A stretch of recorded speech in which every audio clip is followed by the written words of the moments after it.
Nandito kami sa simbahan, oh. Papasok kami dito sa simbahan. Anong simbahan to? Ha? Antipolo. Antipolo.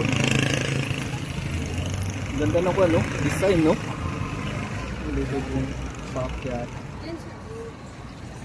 Ito pala siya. Ito yung po ng simbahan dito.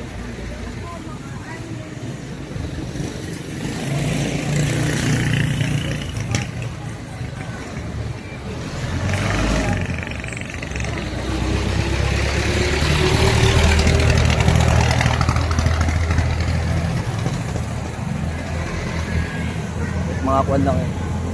Kaya tama-tama ito makarating doon. Okay lang. The first time na ako nakapunta rito. First time ba? First time.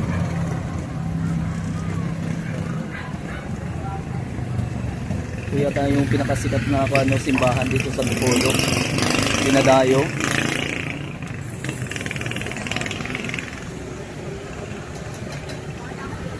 Sige.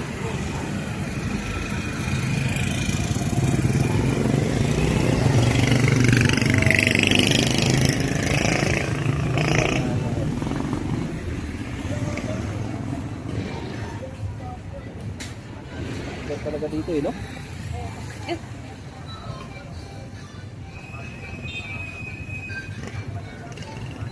Ganyan, may music. Ay, okay lang yata yung mga ganyan. Minsan kasi pag nakuha na eh, glitso ko na eh. Hindi na ako nag-edit. Yung mga kanin, ang sarap ng mga kanin nila, oh. Yan po, pili na po kayo. Wala, video lang po.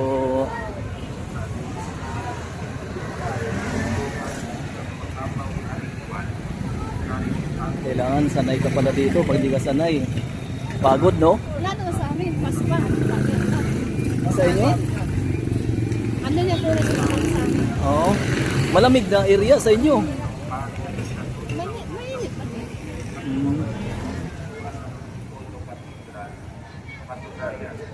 Ay, may misa. Oo, may misa.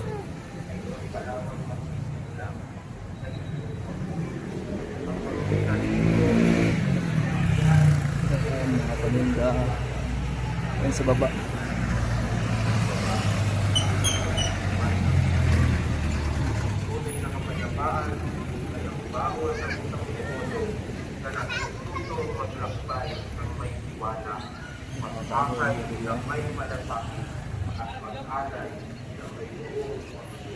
Sumulong Park.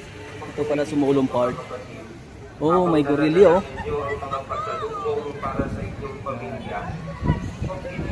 Galing, no? Ang tatlong niyaya ng salita ng Diyos. Una, maglakbay.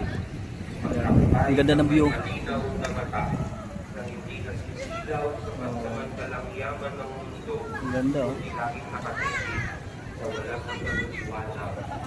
Tanging yaman. Kristo. Ikalawa, pag-akay. Mag-akay ng may bukas na kamay. Napagod na.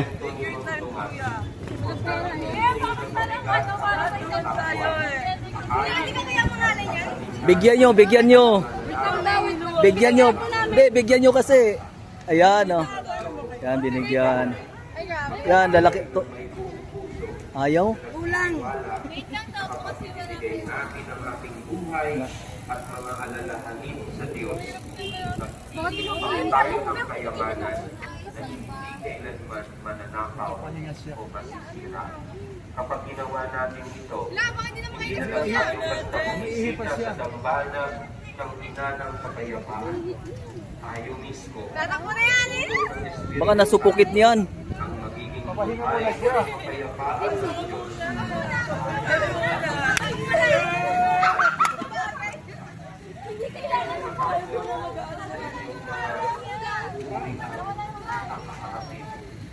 Hawak natin ang kamay ng binanang Ang init niyan.